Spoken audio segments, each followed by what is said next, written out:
అందరికీ శుభోదయం. ఈరోజు ఛందస్సు చెప్పుకుందాం. కిందటి క్లాస్లో ఛందస్సు అంటే ఏమిటి పరిచయం, ఛందస్సుకు సంబంధించినటువంటి కొన్ని పారిభాషిక పదాలు, ప్రధాన గణాలు, వృత్తపద్యాలు ఇవి కొన్ని చెప్పుకున్నాం. ఆ చెప్పుకుంటూనే కొన్ని పారిభాషిక పదాల్లో గణం అంటే ఏంటి, గురువు అంటే ఏంటి, లఘు అంటే ఏంటి, అలాగే యతి అంటే ఏంటి, ప్రాస అంటే ఏంటి, ఈ విషయాలను కూడా మనం చర్చించుకున్నాం మొదటి సెషన్లో. దానికి కంటిన్యూషన్గానే ఇక్కడ మనం దీన్ని వినాల్సి ఉంటుంది. ఇక్కడ మనము ఉపజాతి పద్యాలు, జాతి పద్యాలు చెయ్యాలి అనుకున్నప్పుడు వాటి గురించి తెలుసుకోవాలంటే వాటికి ముందు ఉపగణాలు కొన్ని ఉన్నాయి. ఆ ఉపగణాలు ఏంటి అంటే, ఒకటి ఇంద్రగణాలు,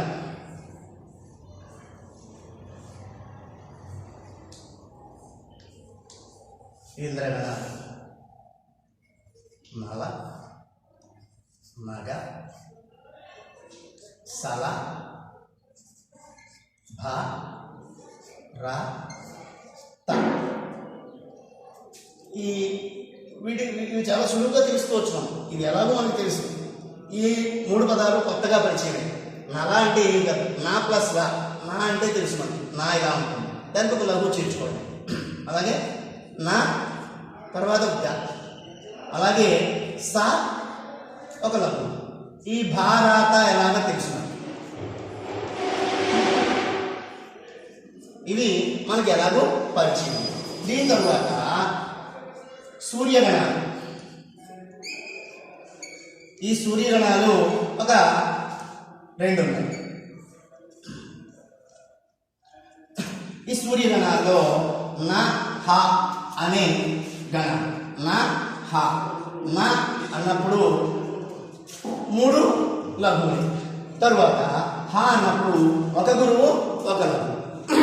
ఇది ఇంతకుముందు మీకు ప్రధాన గణాలు చెప్పినప్పుడు ఏ విధంగా అయితే వీటిని గుర్తుపెట్టుకున్నారో అక్కడ ఇలాగే ఈ ఉపగణాలు చెప్పే సందర్భంలో కూడా వీటిని ఉపగణాలు అంటారు.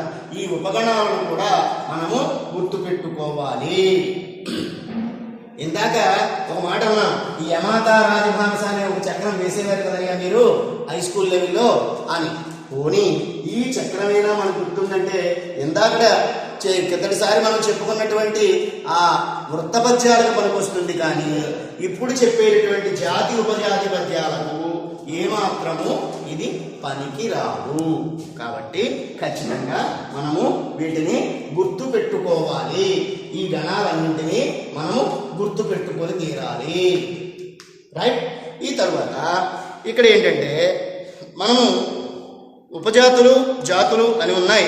ముందు ఉపజాతులను చెప్పుకుంటే జాతులు అర్థం చేసుకోవడం కొంచెం సులువు అవుతుంది. కాబట్టి కాస్త వెనక్కి ముందుకి వస్తున్నాను. ఇక్కడ నేను ముందు జాతి పద్యాలు, ఉపజాతి పద్యాల గురించి చెప్పుకున్నాం. వీటిలో ఉపజాతి పద్యాలు. ఓకే,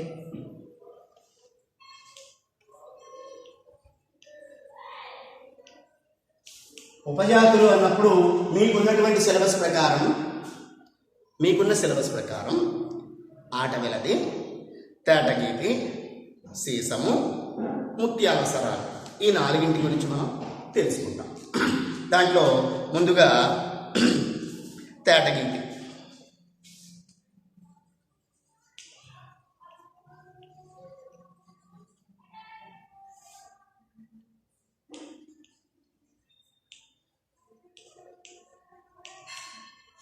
ఏమండి, ఈ లక్షణాల్లో దీనికి కూడా 4 పాదాలు ఉంటాయి.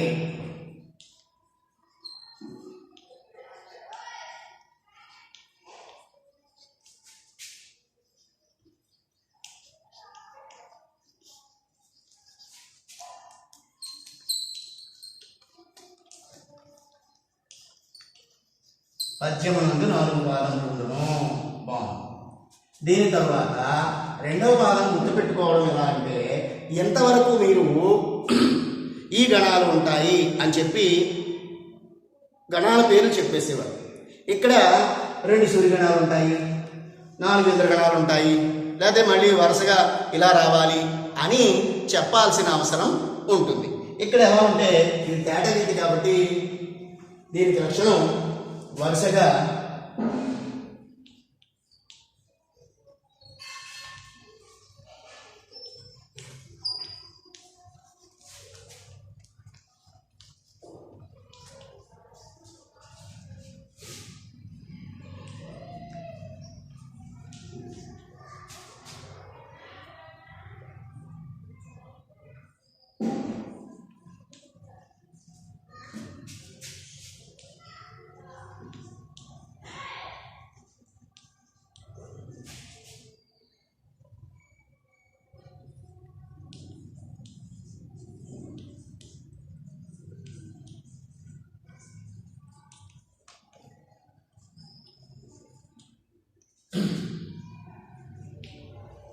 ఇక దీనికి కూడా యతి యతి అన్నప్పుడు కూడా ఇంతకుముందు 10వ అక్షరం 11వ అక్షరం అలా చెప్పాం. ఇక్కడ అలా కాదు, గణాల లెక్క. ఇక్కడ అక్షరాల లెక్క పనికిరాదు. ఎందుకంటే చూడండి, కొన్నింట్లో 2 అక్షరాలు ఉన్నాయి, 2 గురులగులు, కొన్నింట్లో 3 ఉన్నాయి, కొన్నింట్లో 4 ఉన్నాయి. కాబట్టి అక్షరాల లెక్క పనికిరాదు. కాబట్టి గణాల లెక్క.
ఇక్కడ మనం ఉదాహరణ ఒకటి చూస్తే,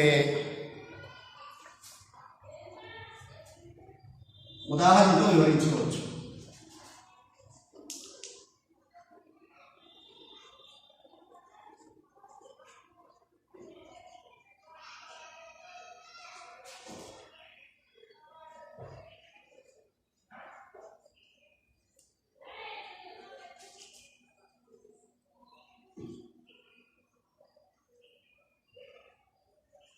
ఇలా తీసుకున్నాం. ఇక్కడ దీనికి కూడా మనం చేయాల్సినటువంటిది ఇంతకు ముందులాగే ముందు గురువులను గుర్తించేస్తాం.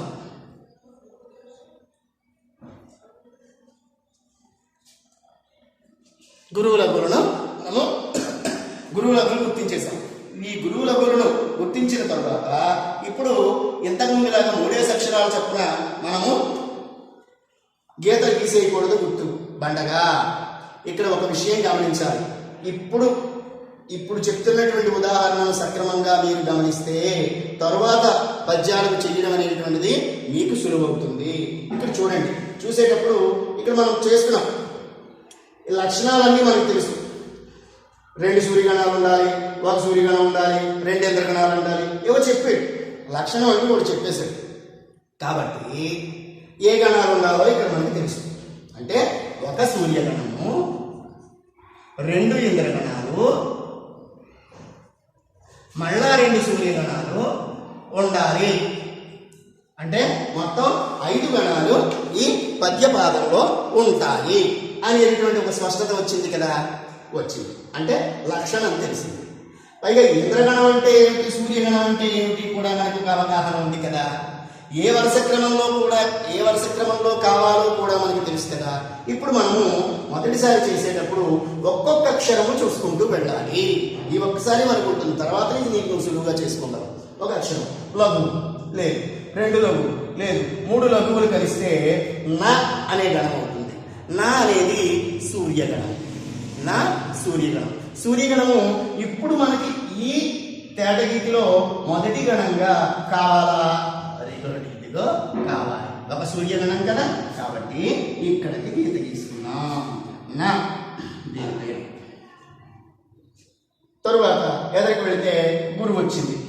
గురువు ఏకాక్షరం గానం ఇప్పుడు మనకు అక్కర్లేదు. ఎదరికి వెళితే గురువు లఘువు ఉంది. గురువు లఘువు కలిస్తే హా అయింది. హా అనేది ఇదిగో సూర్యగణం కనిపిస్తోంది. సూర్యగణం ఇక్కడ కావాలా మనకి? లక్షణం ప్రకారం ఒక సూర్యగణం వచ్చి మళ్ళీ తర్వాత ఇంద్రగణాలు వచ్చేయాలి. కాబట్టి ఇది సూర్యగణం అక్కర్లేదు. ఎదరికి వెళ్తావు. ఎదరికి వెళ్ళినప్పుడు భా అయింది. ఆది గురువు భా అయింది. భా అనేది ఇంద్రగణంలో కూడా కలుస్తుంది. కింద చూడండి 4వ గణంగా మనకి అక్కడ భా కనిపిస్తుంది. ఆ భా ఇప్పుడు మనకు కావాలా? 2 ఇంద్రగణాలు ఉన్నప్పుడు మొదటి ఇంద్రగణంగా ఇది భా. కొద్దిగా శ్రద్ధగా వినాలి. ఇంతకు ముందు క్లాస్ కంటే ఇప్పుడు చాలా శ్రద్ధగా వినాలి. ఇంకొంచెం కష్టంగా ఉంటాయి. తరువాత మళ్ళీ ఎదరికి వెళ్తాం. గగ అయింది. గగ అనేది ఏం అక్కర్లేదు మనకి. ఇంకా ఎదరికి వెళ్తాం. ఏమైంది? తా అయింది. చివరి లఘు తా అయింది కాబట్టి తా మళ్ళీ మనకి ఇక్కడ ఇంద్రగణం కావాలా? ఇదిగో ఇందాక ఒకటి ఇప్పుడు ఒకటి తా.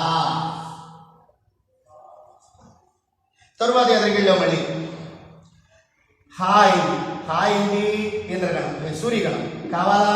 కావాలి. ఇక్కడ 2 అయిపోయాయి కాబట్టి మళ్ళీ మొదలుతాం. సూర్యగణం చివరిది నా. అలాగా మొదట గణ విభజన అనేటువంటిది కొంచెం ప్రారంభంలో మనకి కష్టంగా అనిపిస్తుంది. కాబట్టి ఇక్కడ 3 అక్షరాలు ఉన్నాయి, 2 అక్షరాలు ఉన్నాయి. ఇదిగో కొన్ని ఇక్కడ రాలేదు కానీ ఈ 4 అక్షరాలు కూడా అక్కడ మనం అప్పుడప్పుడు వేసుకుంటూ ఉంటాం. ఇది దేనికి సంబంధించింది. ఇక్కడ చూడండి యతి అన్నాడు. ఈ గణాలు ఉంటాయి. దీనికి సులభంగా గుర్తుపెట్టుకోవడం ఇక్కడ ఒక మాట చెప్తున్నాను. సూర్యుడొక్కడుండు సురరాజులిద్దరు దినకరద్వయంబు తేటగిరి. సూర్యుడొక్కడుండు, ఒకటే సూర్యగణము. ఇదిగో సూర్యగణం రాయక్కర్లేదు కానీ మీకు తెలియడం కోసం రాస్తున్నాను. ఒకటే సూర్యుడు, 2 ఇంద్రగణాలు గుర్తొస్తుంది. ఆ తర్వాత మళ్ళీ 2 సూర్యగణాలు అంతే. ఇక యతి విషయంలో మనం గుర్తుపెట్టుకోవాల్సింది ఏంటంటే 1, 2, 3, 4 అక్షరాల లెక్క కాదు. మధ్యలో అక్షరాల సంఖ్య మారుతుంది. కాబట్టి ఇక్కడ ఏమన్నాడు?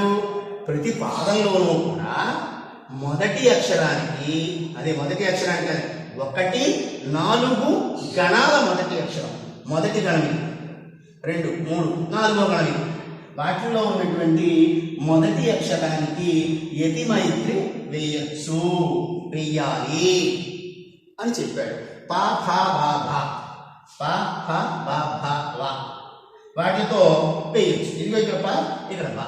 అలాగే ఇంకొక ముఖ్యమైన విషయం ఏంటంటే ఇక్కడ ప్రాసనియం లేదు. అంటే ప్రాసనియం అంటే ఏమి చెప్పుకున్నాం ఇంతకు ముందు? 2వ అక్షరం లా ఉంది కాబట్టి వీటన్నిటికీ లాయే రావాలి. రావాల్సిన అవసరం లేదు. ఇప్పుడు లా రాక్కర్లేదు. లా అనే అక్షరం రాక్కర్లేదు. ఇక ప్రాసయతి అనేటువంటి కొత్త పదం ఒకటి మనకి పరిచయం అయింది. దీని గురించి తరువాతి పద్యంలో ఒకసారి మీకు నేను మళ్ళీ గుర్తు చేస్తాను, గుర్తుపెట్టుకోండి. తరువాతి పద్యం వేరే పద్యం చేసేటప్పుడు మనం చెప్దాం, ఒక్కసారి చూడండి. ప్రస్తుతము ఇది తేటగీటికి సంబంధించినటువంటి ఉదాహరణ. తరువాత పద్యం తర్వాత చెప్పుకున్నాం ఒకసారి.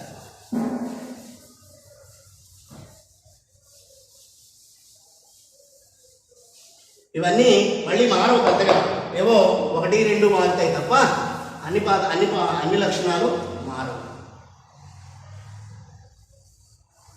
ఇక్కడ దీని తరువాతది ఆటవెలది.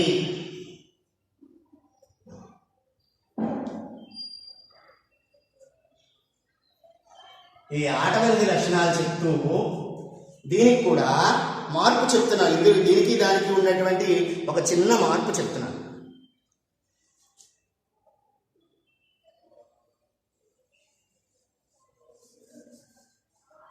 మీకు అర్థం అవ్వడం కోసం, సమయం కలిసి రావడం కోసం సులువుగా చెప్తున్నాను, గమనించండి. ఓకే, దీంట్లో కూడా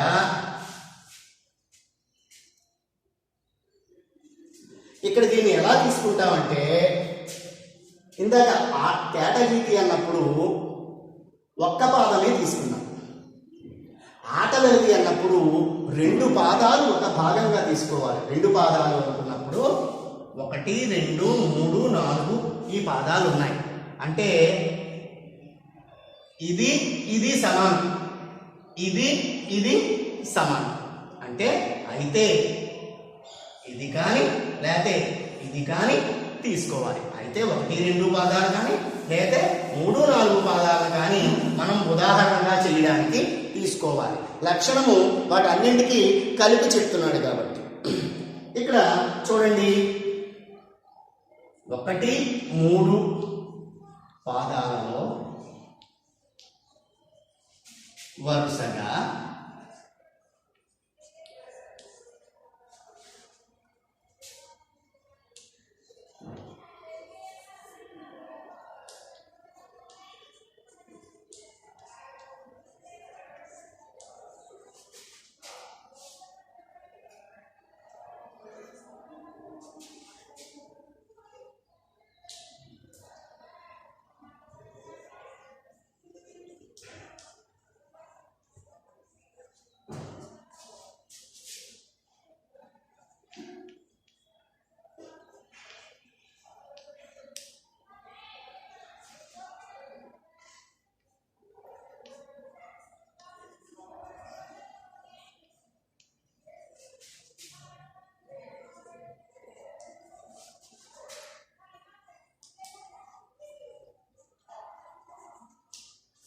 అంతే, మార్పు ఏమీ లేదు. దీంట్లో కూడా 4 పాదాలే ఉంటాయి. ఇందాక చెప్పినట్టుగా 1, 3 పాదాలు సమానం, 2, 4 పాదాలు సమానం. కాబట్టి 1, 3 పాదాలలో 3 సూర్యగణాలు 2 ఇంద్రగణాలు ఉంటాయి. 2, 4 పాదాలలో 5 సూర్యగణాలు వరుసగా ఉంటాయి. అంతే. ఇక్కడ యతిమైత్రి కూడా ఇంతే. ఇక్కడ ఉదాహరణ చెప్తున్నాను చూడండి. మనకి ఆటవెల్లి అన్నప్పుడు మనకి తెలిసినటువంటి వేమన పద్యం దేన్నైనా తీసుకోవచ్చు. అయితే 1, 2 పాదాలు కానీ లేకపోతే 3, 4 పాదాలు కానీ తీసుకుని హాయిగా చేయొచ్చు. ఏ వేమన పద్యం అయినా తీసుకోవచ్చు.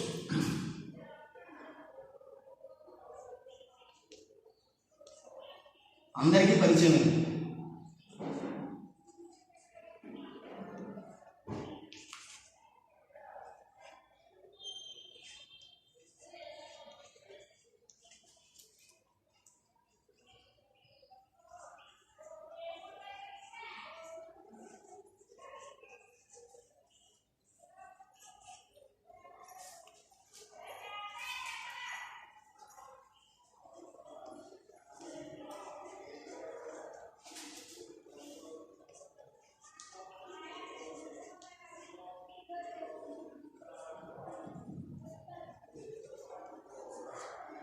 ఏదో ఒక ఉదాహరణ తీసుకున్నాం. ఇక్కడ గురువు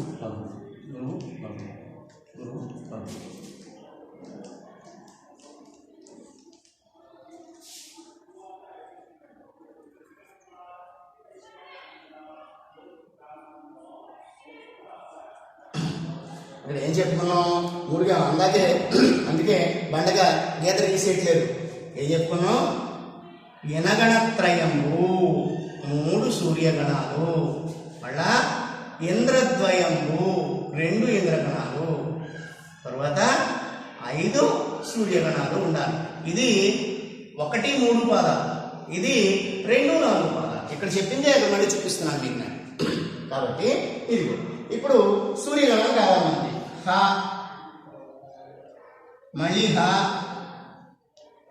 మళ్ళీ హ,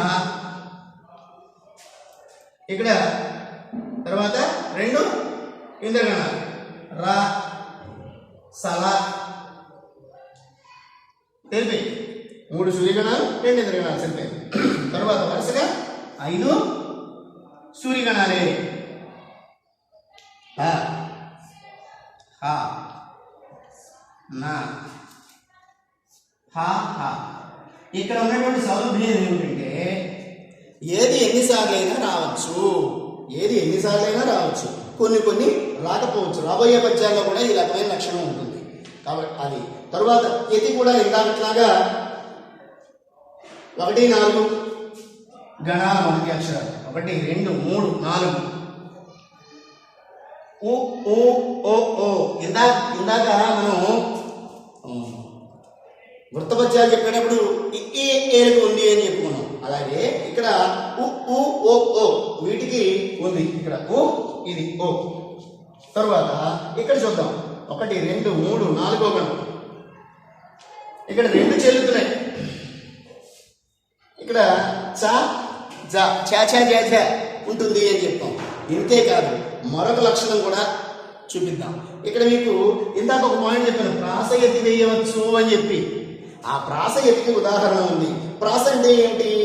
పద్యపాదంలోని 2వ అక్షరానికి ప్రాసస్థానము అని పేరు, మొదటి అక్షరానికి యతి అని పేరు. అంటే యతి అక్షరంతో మరొక చోట వేస్తాం. అక్కడ ప్రాసయతి అంటే ప్రాసాక్షరంతో, ఇక్కడ చూడాలి, ప్రాసాక్షరంతో యతి తరువాతి అక్షరానికి చూడ జాడ అన్నప్పుడు ఒక రైమింగ్ వస్తుంది.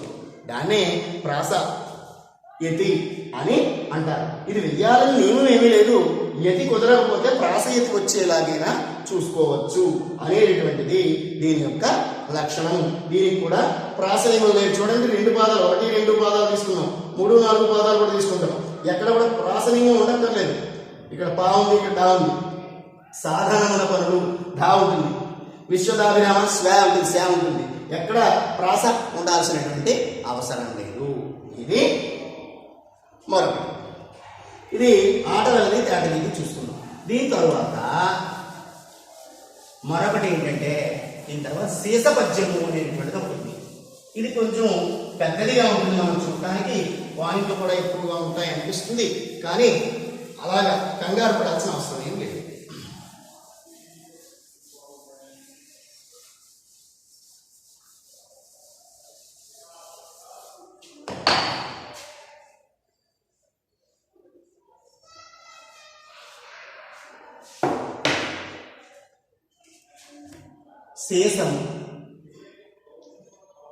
శేషము లేదా శేషపద్యం ఏదైనా అనుకోవచ్చు. ఇక్కడ కూడా శేషపద్యాన్ని చూస్తే మనం మీకు మామూలుగా ఊరికే చెప్పేస్తాను, ఆ తర్వాత లక్షణాలు చదివినప్పుడు మీకే గుర్తొస్తుంది. శేషపద్యం ఎలా ఉంటుందండి అసలు?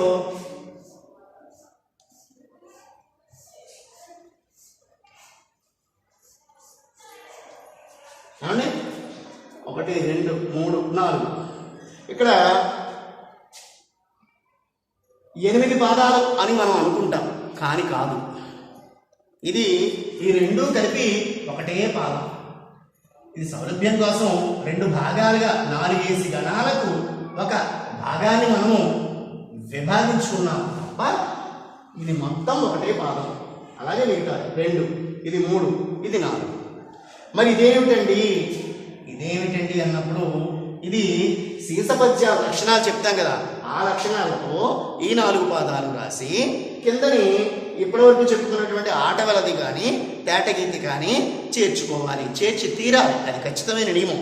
ఆ పాదాలు చేస్తే అది ఒకటి ఉంటుంది. ఈ ఒకసారి మనం దీన్ని చేద్దాం. లక్షణాలు కొంచెం చోటు సరిపోతుంది కాబట్టి కొంచెం సరిగా రాసుకుని ఆ తర్వాత ఉదాహరణ చేద్దాం.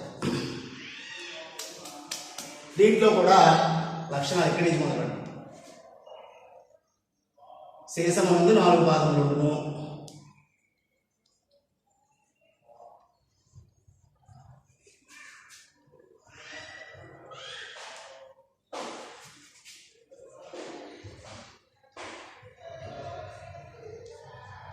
దీన్ని ఇందాక మనం చెప్పిన దాన్ని ఒక వరుస క్రమంలో రాస్తే ఏమంటాడు? దాన్ని ప్రతిపాదానికి ఆ గణాల పేరు చెప్తున్నాడు ముందు, దాని విభాగం అనేటువంటి తర్వాత చూద్దాం. ముందు ప్రతిపాదమునందు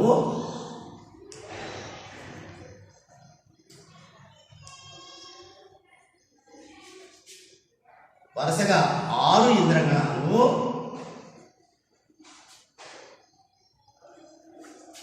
2 సూర్యగణములు,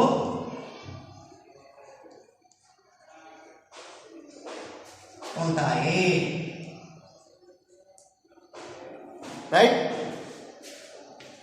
ఉంటాయి. 6 సూర్యగణాలు 2 ఇంద్రగణాలు ఉంటాయి.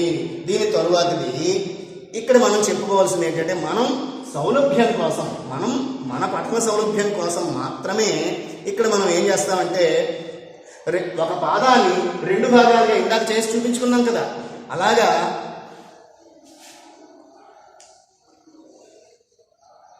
శేషపద్య పాదాన్ని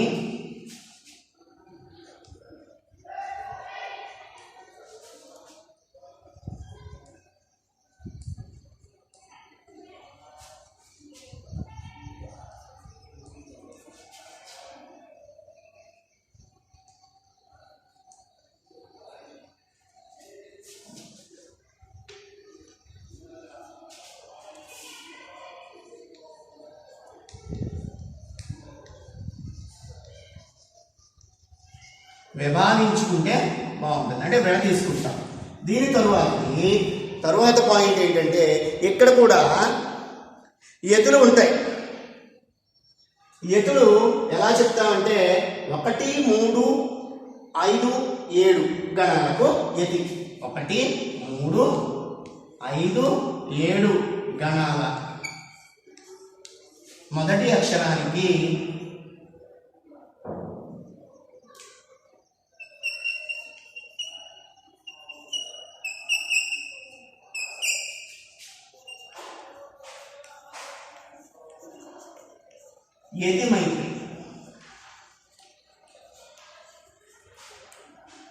యతిమైత్రి వేయాలి.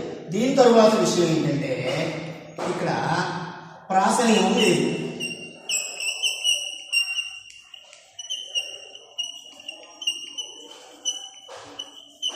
ప్రాస యతి వేయవచ్చు.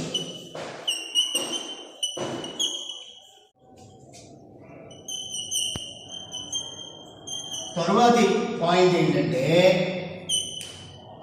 శేషపద్య పాదాలు 4 అయిపోయిన తర్వాత చివరలో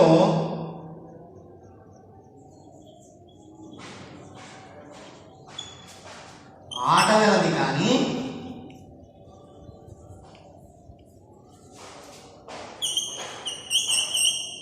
తేటగీతి కానీ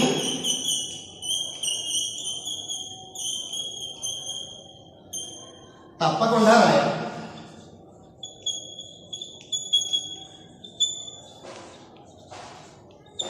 ఇది లక్షణాలు. ఈ లక్షణాల తర్వాత మనము ఉదాహరణ చెప్పుకుందాం. ఉదాహరణ కూడా మీకు రాస్తాను.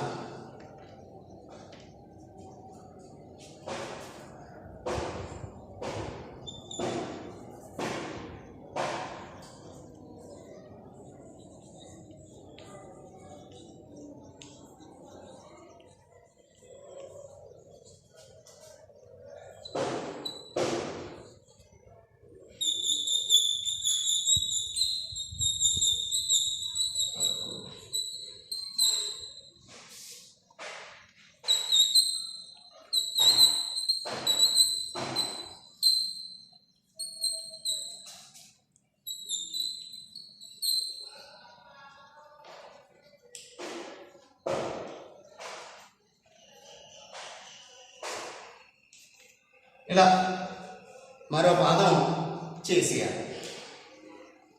ఓకే, ఈ పాదం చేస్తాం. ఇది ఉదాహరణగా పెట్టుకుంటున్నాం. ఉదాహరణ ఏంటి? ఉదాహరణ ఇదిగో ఇందాక చేసాం కదా, గురు లఘు, గురు లఘు. ఈ లఘు అవ్వదు, ఎందుకంటే ఇది దానికి ముందు దీర్ఘాక్షరం ఉంది కాబట్టి ఇది కూడా గురువే అవుతుంది. ఇది దీర్ఘాక్షరం కాబట్టి ఇది కూడా గురువే అవుతుంది.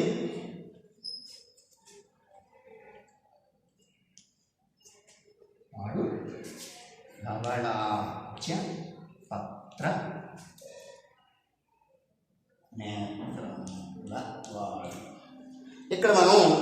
ఇక్కడ మనం చేస్తున్నాం. ఏం చేస్తున్నాము అన్నప్పుడు చూడండి, మనకి ఏం కావాలి? వరుసగా 6 ఇంద్రగణాలు కావాలి, తర్వాత 2 సూర్యగణాలు కావాలి. ఇదే కదా, గణాలు మాత్రం ఒకలాగే పెట్టేస్తాం. 6 ఇంద్రగణాలు రా బా. కొద్దిగా చూడు సరిగ్గా మనకు క్లమ్జీగా ఉంది, ఒక్కసారి చూడండి పర్లేదు. రా ఇది లఘువు, లఘువు, గురువు, లఘువు అంటే సలాయి, సలాయి పైన రాస్తాం. అలాగే 1 2 3 4 అయిపోయి ఇక్కడ మళ్ళీ ఇంకో 2 సూర్యగణాలే కావాలి, ఇంద్రగణాలే కావాలి. మళ్ళీ ఇక్కడ కూడా సలా, ఇక్కడ రా, మధ్యలో లఘు వచ్చింది కదా, ఇక్కడ నా హ 2 సూర్యగణాలు. సరిపోయిందండి. ఇక యతి విషయానికి వచ్చేసరికి చూడండి, యతి విషయానికి వచ్చేసరికి 1 3 5 7 గణాల్లో తీసుకోవాలట. 1 నా 2 3 బా నా బా కుదరలేదు, యతి కుదరలేదు. కానీ ఇక్కడ ఒక మాట చెప్పాను ఇంతకుముందు, ప్రాస యతి అని. ప్రాస అంటే 2వ అక్షరం పద్యపాదంలో 2వ అక్షరం ప్రాస. యతి అక్షరంతో యతి వెయ్యలేదు, దేంతో వేశాడు? ప్రాస అక్షరంతో వేశాడు. నీల, బోలు, ల ల అది ప్రాసయతికి ఉదాహరణగా చెప్పుకోవచ్చు. ఆ తర్వాత 5 7 గణాలు 1 2 3 4 5వ గణం ధ 7 5 6 7 తాత ధ ధ ధ యతి ఉంది. ఇవి 4 రాసిన తర్వాత మనం ఏం చేయాలన్నాడు? చివరిలో ఆట వెలది కానీ, ఇందాక రాసింది కదా, ఆట వెలది కానీ తేటగీతి కానీ తప్పనిసరిగా వ్రాసి తీరాలి. ఇది దీని యొక్క నియమాలు. ప్రాస నియమం ఎలాగో లేదు అది. ఇది శీర్ష పద్యానికి సంబంధించి. దీని తర్వాత మరొకటి ఉన్నది మనకి, దీని గురించి కొద్దిగా మనం ఇంతకుముందు చెప్పుకున్నాం, దాన్ని మళ్ళీ ఒక్కసారి గుర్తు చేస్తున్నాను. వివరంగా చెప్పుకోలేదు కానీ ఇక్కడ వివరంగా చెప్పుకుందాం, అక్కడ సూక్ష్మంగా చెప్పుకున్నాం.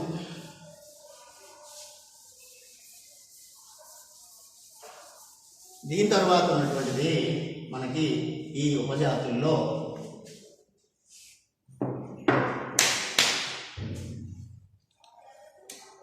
ముత్యాల సరాలు. ఎక్కడ గుర్తొచ్చింది ఇది మనకి? ఎక్కడో చెప్పుకున్నాం దీన్ని మనం ఇంతకుముందు. ఎక్కడంటే మన కన్యక పాఠం చెప్పుకున్నప్పుడు ముత్యాల సరాలు అనే ఛందస్సు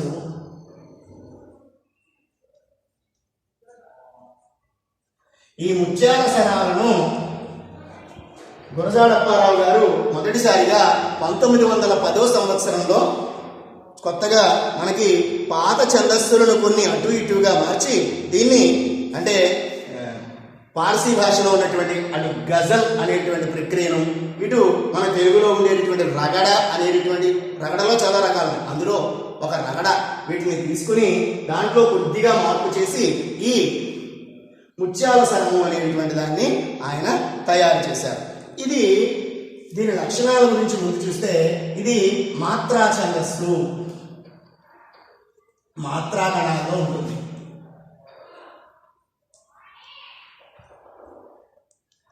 మాత్ర అంటే ఏమిటో ఇంతకుముందు మనం చెప్పుకున్నాం, అది మళ్ళీ ఒకసారి ఉదాహరణ చెప్పేటప్పుడు చెప్తాను. తరువాతిది రెండవది, దీంట్లో కూడా 4 పాదాలు ఉంటాయి.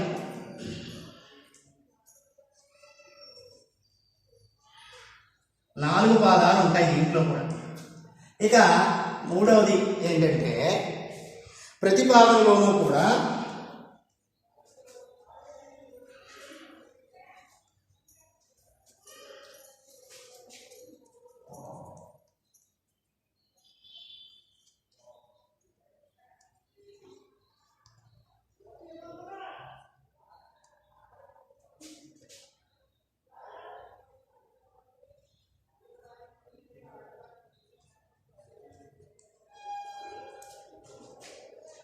పద్నాలుగు మాత్రలు ఉంటాయి.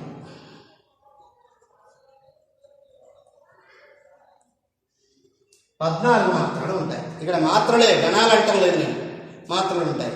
ఆ తరువాత ఎక్కడ ప్రతిపాదనలోను అంటే ప్రతిపాదనలోను అని తీసుకోకూడదు. ఇక్కడ 3 పాదాలలో మొదటి 3 పాదాలలో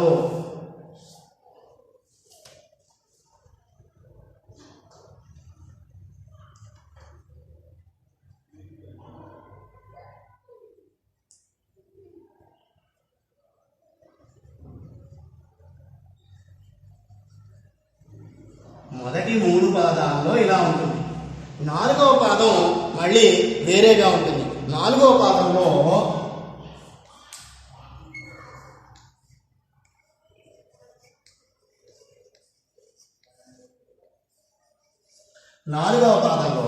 మనకి ఎలా ఉంటుంది? 7 నుంచి 9 మాత్రలు ఉంటాయి.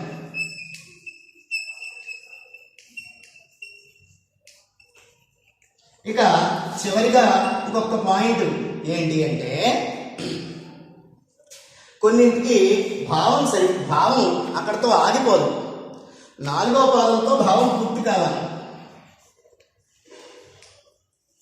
4వ పాదంతో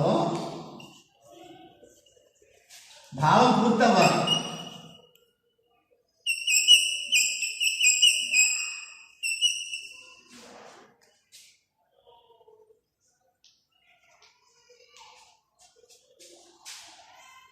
అలా భావం పూర్తి కాకపోతే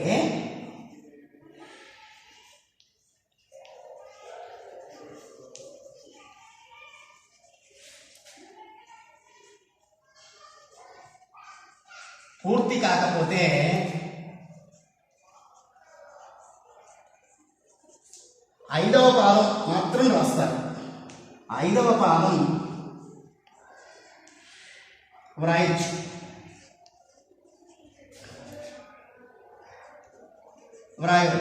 కానీ దీనికి ఒక పేరుంది ప్రత్యేకించి, తోక ముత్యాల సరము అని పేరు. అంటే ముత్యాల సరం అంటే 4, కానీ అదనంగా వచ్చి చేరింది కాబట్టి దీన్ని తోక ముత్యాల సరము అంటారు.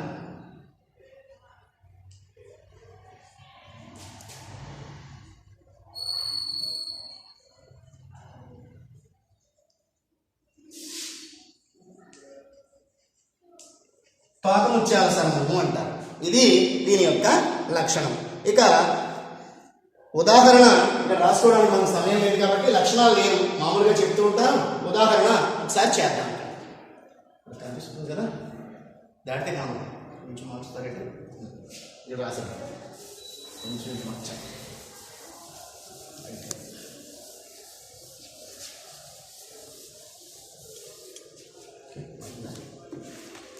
ఇక్కడ ఉదాహరణ చూద్దాం.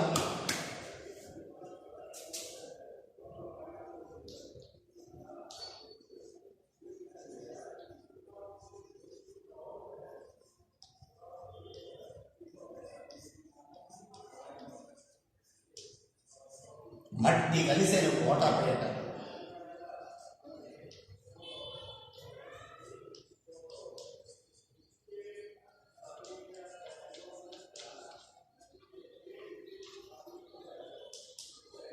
మట్టి కలిసిన కోటపేట. పదం పద్యం పట్టి నిలిచాను.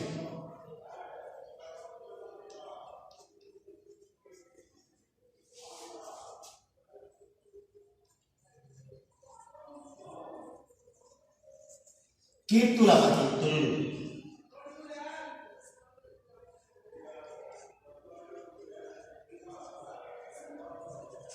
ఇలా రాశాను. ఇప్పుడు గురువుల గురువు గుర్తించుకుందాం. గురువుల గురువు గుర్తించడం మామూలే, ఎప్పట్లాగా.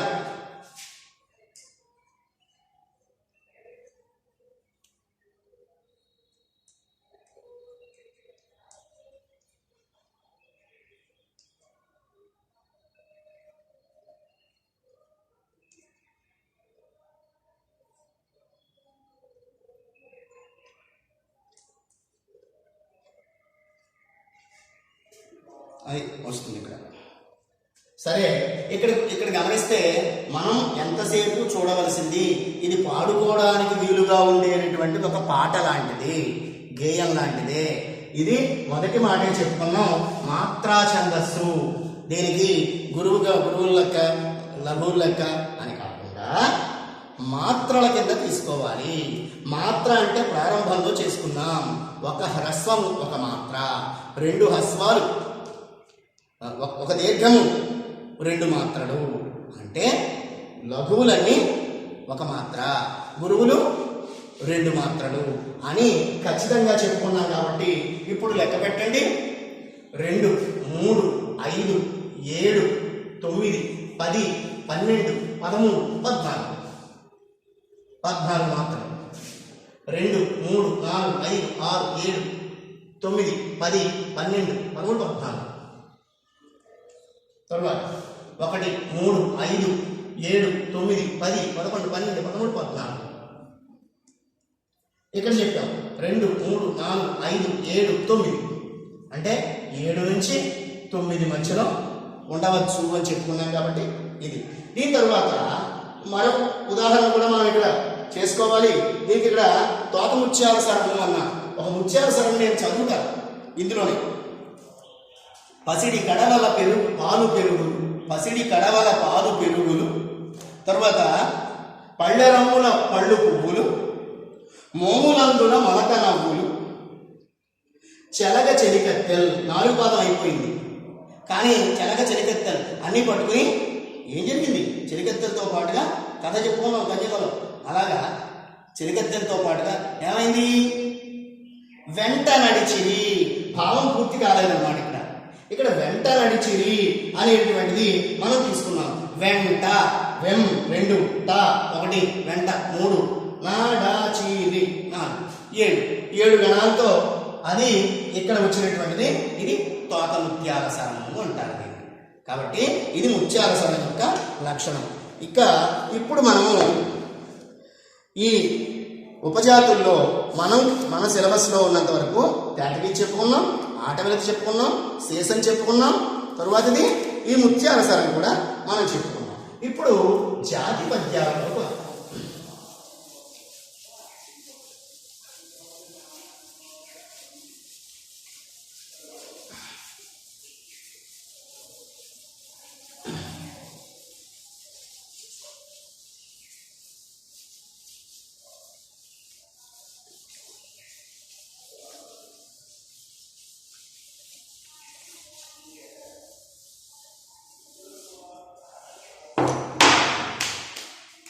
ఇక ఈ జాతి పద్యాలలో మనకి మన సిలబస్ ప్రకారం ఒక 2 పద్యాలు ఉన్నాయి.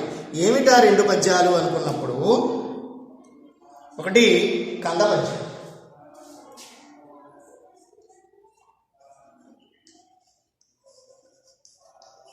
జాతి పద్యాలలో ఒకటి కంద పద్యం.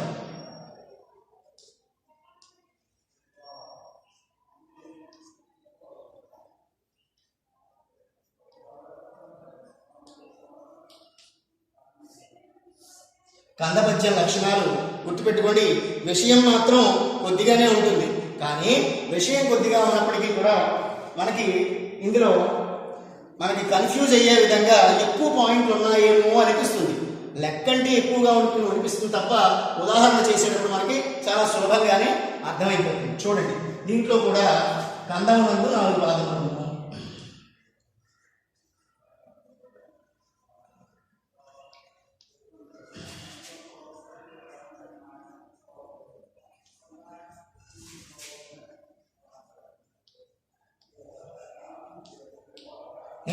తరువాత కందములో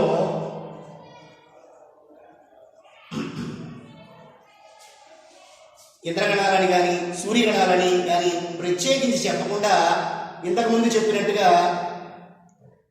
అవి చెప్పాడు కదా. ఏంటది? వృత్తపద్యాలకు చెప్పినట్లుగా ఏం చెప్పాడు? ఈ గణాలే వాడాలి. అలాగే భా జ స నవ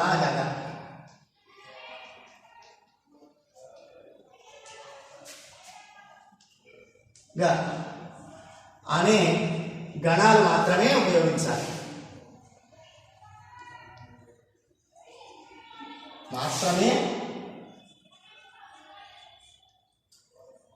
వాడాలి. దీని తరువాతకి కందంలో 1 3 పాదాలలో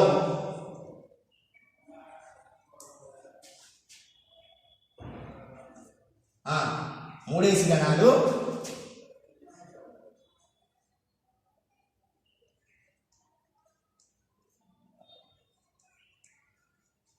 తరువాత 2 4 పాదాలలో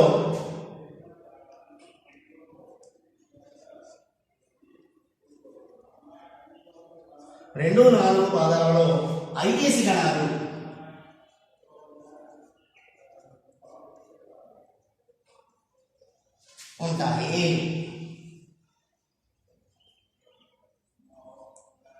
అలాగే దీని తరువాతది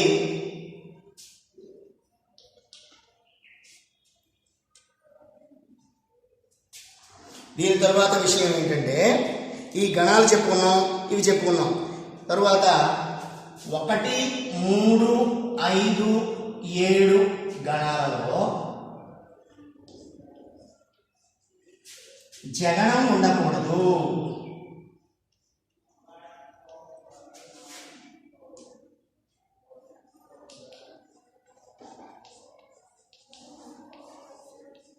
జగనం ఉండకూడదు. తరువాతది 6వ గణం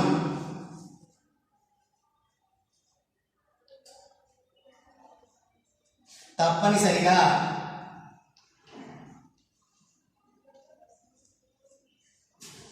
జ కానీ అంటే జగనం కానీ నల కానీ ఉండాలి. జ కానీ నల కానీ ఉండాలి. ఇక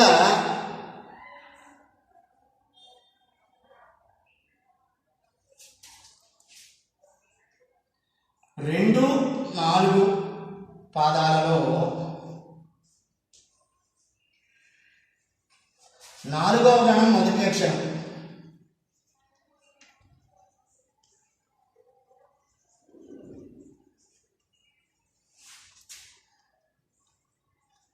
నాలుగవ గణం మొదటి అక్షరం యతి స్థానం. 4వ గణం మొదటి అక్షరం యతి స్థానం. దీని తర్వాత 2, 4 పాదాల చివర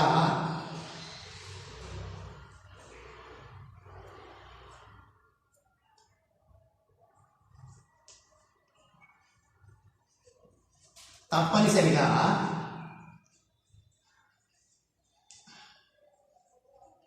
గురువు ఉండాలి.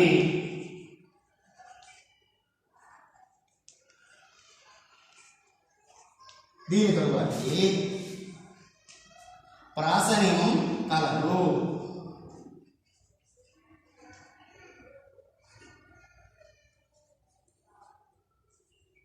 దీని తరువాత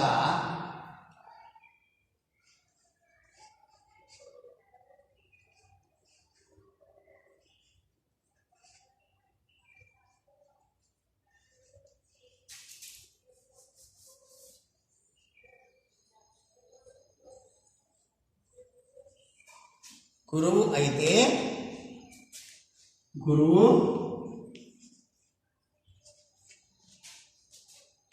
లఘువు అయితే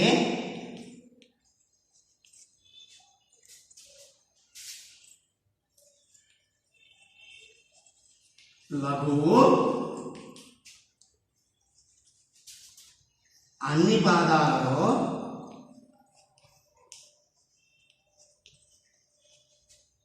ఒకేలా ఉండాలి.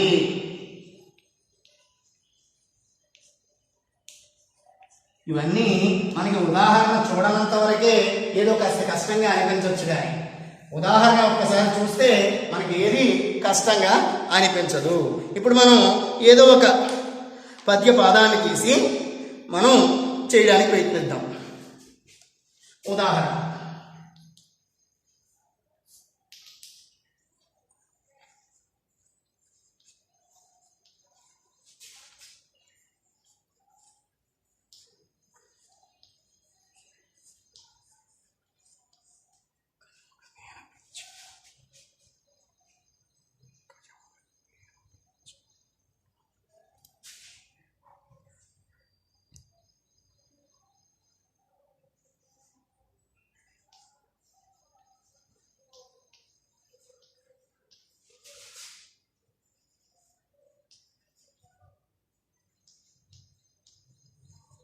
అంబరవీధిన్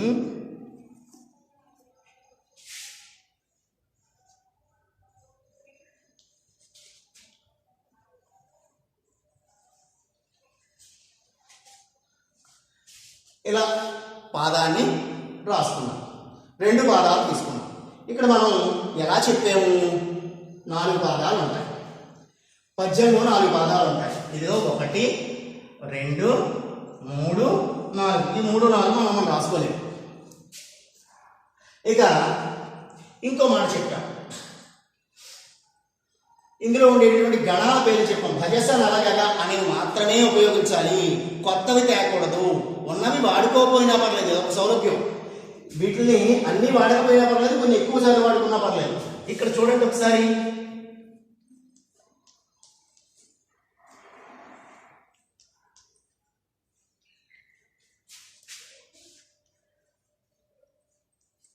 ఇలా ఇప్పుడు గురువుల గురువు గుర్తిస్తే ఏ గణాలు అనేటువంటి ముందు మనకు తెలిసిపోయి కదా.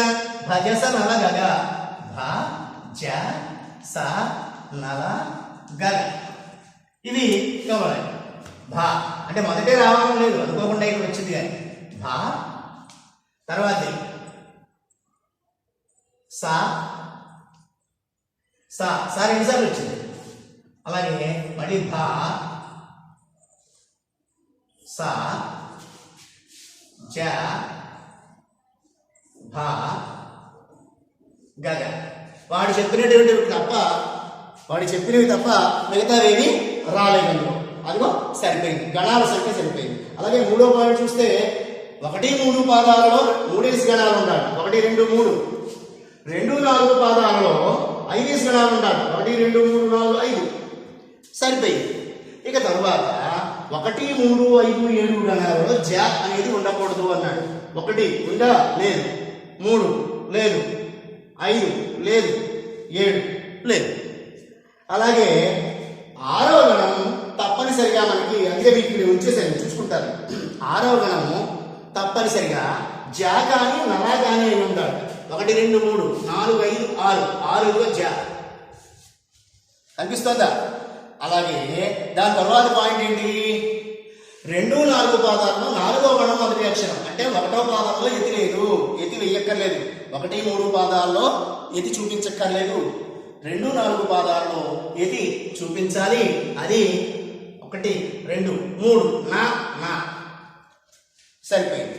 అలాగే 2 4 పాదాల చివర తప్పనిసరిగా గురువు ఉండాలి. ఇదిగో గురువు ఉంది. దాని తర్వాత ప్రాస నియమం ఉండాలి. చుక్కలు తల పువ్వులుగా, అక్కజముగ వేలు మంచి అంబర వీధి, కా కా కాకిన కా వ్యత్వత్ కకారంతో ప్రాస ఉంది. ఆ చివరి పాయింట్ సక్రమంగా అర్థం చేసుకోవాలి. ప్రాస పూర్వాక్షరం అంటే దానికి ముందు అక్షరము గురువు అయితే మొదటిది గురువు అయితే అన్ని పాదాల్లోనూ గురువే ఉండాలి. మొదటి లఘువు అయితే అన్ని లఘువే అయి ఉండాలి. ఇది కందపద్యం. 1 2 సార్లు మనం వింటే జాగ్రత్తగా గుర్తుండిపోతుంది, ఇబ్బంది ఏమీ లేదు. ఇది మీకు ఉన్నటువంటి కందపద్యం యొక్క లక్షణం. దీని తరువాత మరొక పద్యం ఉంది, అది కూడా మనం చెప్పేసుకుందాం. ఇది కూడా జాతి పద్యమే.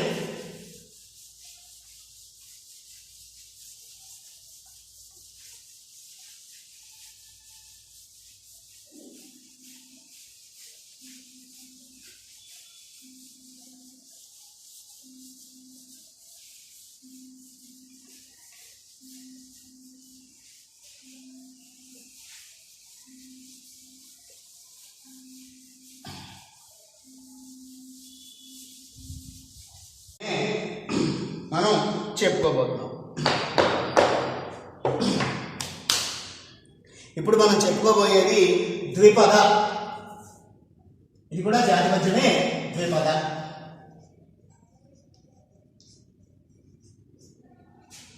లక్షణాలు.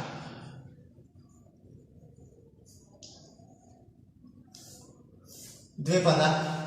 ఈ ద్విపద లక్షణాలు దాని పేరులోనే ఉంది, ద్విపద. మామూలుగా పద్యానికి 4 పాదాలు ఉంటాయి అని చెప్పాం, కానీ ఇక్కడ దీని పేరు ద్విపద.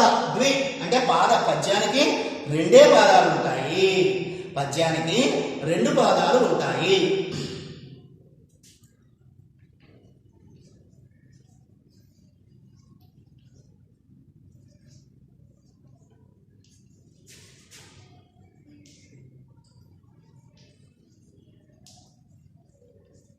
రెండు పాదాలు ఉంటాయి. దీని తరువాతది ఇక గణాల విషయం చూస్తే దీంట్లో ప్రతిపాదనలోనూ కూడా 3 ఇంద్రగణాలు, ఆ తర్వాత ఒక సూర్యగణం ఉంటుంది.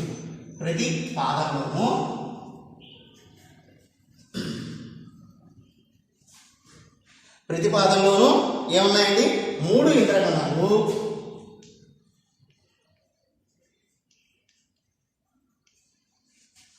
ఒక సూర్యగణము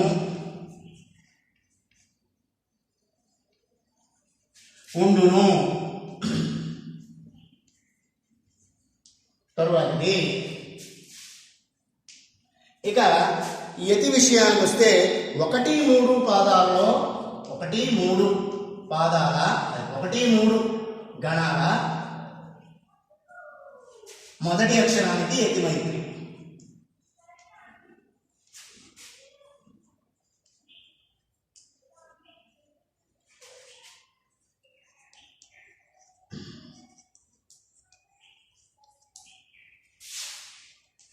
నాలుగు ప్రాసనిమం ఉంది.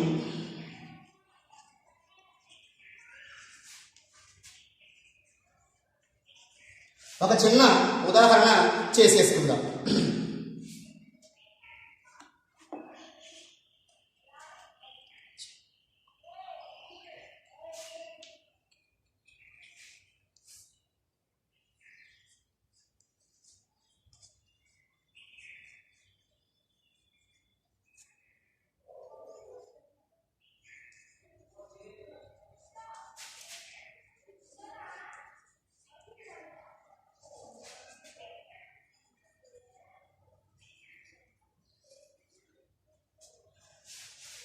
తరువాతి పాదం 2 పాదాలు చేసేద్దాం, చిన్నదే కాబట్టి.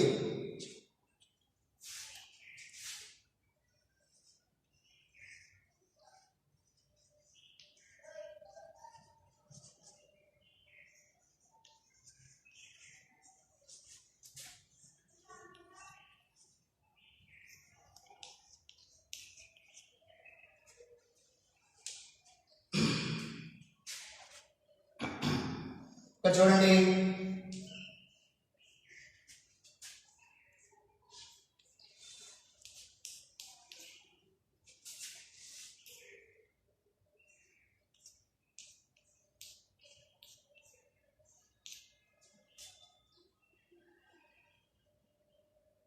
దీనికి కూడా ఇంద్రగణాలు సూర్యగణాలే. ఏమిటి? 3 ఇంద్రగణాలు. ఇంద్రగణాలు అంటే ఇందా ఇప్పుడు చెప్పుకున్నాం. మరణక సల భరత సల 3 తా, మళ్ళీ సల ఒక సూర్యగణం. అలాగే దీనికి కూడా రా సల భ హ. యతి విషయంలో 1-3 గణాలు కదా, తాతాద. ఇదిగో 1-3 అక్షరాలకు యతి. 1-3 గణాల మొదటి అక్షరాలకు యతి మైత్రి ఉంది. దాని తర్వాత ప్రాసనిమం విషయంలో ఇక్కడ 2 పద్ధతులు ఉన్నాయి. ఇక్కడ ద్విపద, మంజరీ ద్విపద అని 2 రకాల ద్విపదలు ఉంటారు. ప్రాసనిమం ఉంటే మామూలు ద్విపద, సాధారణ ద్విపద. ప్రాసనిమం లేకపోతే దాన్ని మంజరీ ద్విపద అంటారు. ప్రాసనిమం అంటే ఇది. ఇక్కడ దీనికి అంటే 2 చోట్ల ఉన్నటువంటిది ఇది, కాబట్టి ఇది మంజరీ ద్విపదగా దీన్ని మనం తీసుకోవచ్చు. ప్రాసనిమం లేదు కాబట్టి. ఇది మీకున్నటువంటి ఛందస్సులో జాతి పద్యాలలో ఉన్నటువంటి 2 ఛందస్సులు. 1 కందము, 2 ఈ ద్విపద. ఇప్పటి వరకు మనం ఛందస్సు విషయంలో వృత్త పద్యాలు చెప్పుకున్నాం, ఉపజాతి పద్యాలు చెప్పుకున్నాం, జాతి పద్యాలు చెప్పుకున్నాం. ప్రతి పద్యము కూడా మనకి ముఖ్యమైనదే. కాబట్టి ఇప్పుడు చెప్పినటువంటిది, కిందటిసారి చెప్పినటువంటి వృత్త పద్యాల కంటే కూడా ఇప్పుడు చెప్పినటువంటి ఈ పద్యము కాస్త ఇప్పుడు చెప్తున్నటువంటి జాతి ఉపజాతులు కొంచెం దృష్టి పెట్టి జాగ్రత్తగా 1-2 సార్లు వింటే బాగానే ఉంటుంది. నోట్స్ దగ్గర పెట్టుకుని పాఠం వింటే ఇంకా బాగుంటుంది. కాబట్టి దాన్ని బట్టి మనము ఈ ఛందస్సు అనేటువంటి భాగాన్ని మనకున్న సిలబస్లో పూర్తి చేసుకున్నాము. చాలు, చాలు.